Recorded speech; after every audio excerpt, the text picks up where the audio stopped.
આપ સૌને મારી ચેનલમાં સ્વાગત છે।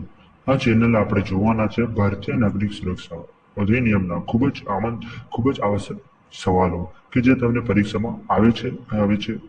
ટોટલ 10 ક્વેશ્ચન તમને હું આપીશ જે તમારે તૈયાર કરવાના છે અને એક્ઝામ માટે ખૂબ જ આવશ્યક છે। તો ચાલો પહેલો સવાલ જે છે તે તહોમતનામાનું જોડાણ સમજાવો। આ ક્વેશ્ચન આવશે અને આપણે જોઈએ તો તહોમતનામાનું જે જોડાણ છે તે તમને શોર્ટ નોટમાં પૂછવાની શક્યતા વધારે છે, એટલે તમારે એ શોર્ટ નોટ પણ તૈયાર કરવાની જરૂરી છે। આપણે બીજો ક્વેશ્ચન જોઈએ તો ગુજરાત રાજ્યમાં આવેલી જુદી જુદી ફોજદારી અદાલતોનું વર્ગીકરણ સમજાવો। આપણને ખબર છે કે ગુજરાત રાજ્યમાં બહુ ફોજદારી અદાલતો છે જેથી જે ક્રિમિનલ હોય છે તેને સજા મળતી હોય છે।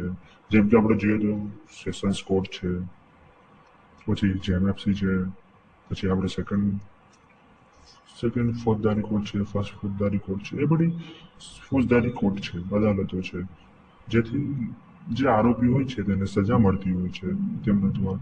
પછી આપણે જોઈએ તો ફોજદારી અદાલતોમાં સ્પેશિયલ કોર્ટ પણ હોય છે જે આરોપીને સજા પાત્ર બનવામાં આવતું હોય છે, તો તેને તમારે ખૂબ જ ધ્યાન રાખવાનું છે। તો આપણે ત્રીજો સવાલ જોઈએ તો પોલીસ રિમાન્ડ એટલે શું?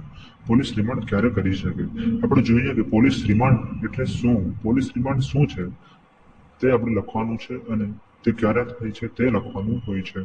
હવે પોલીસ રિમાન્ડ એટલે આપણે જોઈએ તો કોઈ રિમાન્ડ એટલે કોઈ માર નહીં, પોલીસ જે આરોપી હોય છે તેના સાથે પૂછપરછ કરતી હોય છે। આપણે ચોથો સવાલ પર આવીએ, જામીન પાત્ર અને બિન જામીન પાત્ર ગુનાનો તફાવત સમજાવો।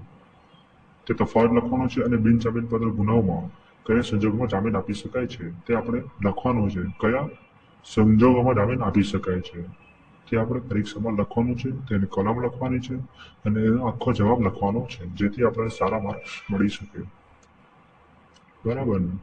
તો આપણે જોઈએ પાંચમો સવાલ જે છે અપીલ, રેફરન્સ અને રિવિઝન સમજાવો।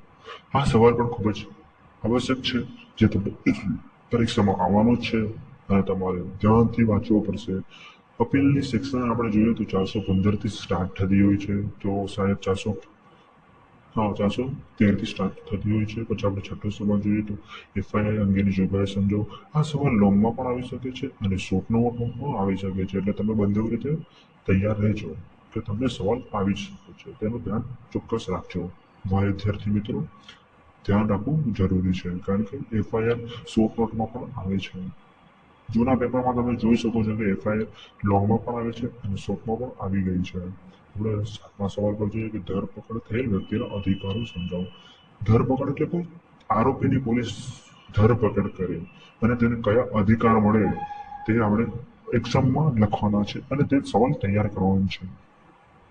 આ સવાલ પણ ખૂબ જ મહત્વનો છે। પછી આઠમો સવાલ છે કે સેશન્સ કોર્ટ સમક્ષ ઇન્સાફી કાર્યવાહી સમજાવો। સેશન્સ કોર્ટ, આપણે જે સેશન્સ કોર્ટ છે તેને કઈ કાર્યવાહી છે, ઇન્સાફી કાર્યવાહી છે તે તમારે પેપરમાં લખવાની છે અને આ ક્વેશ્ચન તો ખૂબ જ મહત્વનો છે। આ ક્વેશ્ચનનું આખું ચેપ્ટર જ આપણે બુકમાં જોઈ શકીએ છીએ। હવે નવમો સવાલ જોઈએ કે ભરણ પોષણ। આપણને ખબર છે કે ભરણ પોષણ માતા પિતા, પત્ની, બાળકોને મળતું હોય છે અને આ સવાલ ખૂબ જ આમાં આવશ્યકતા છે। આપણે ભરણ પોષણના જૂના કાયદા પ્રમાણે જોઈએ તો કલમ 125 થી સ્ટાર્ટ થઈને 128 સુધી છે અને નવા કાયદા બીએનએસએસમાં આપણે જોઈએ તો 144 થી 147 સુધીમાં છે। તો તમારે આ સવાલ પણ કરવાનો છે અને પત્નીને તો ભરણ પોષણ મળે છે પણ પતિને પણ ભરણ પોષણ મળે છે કયા સંજોગોમાં? જ્યારે પત્ની પતિ કરતા વધુ કમાતી હોય ત્યારે।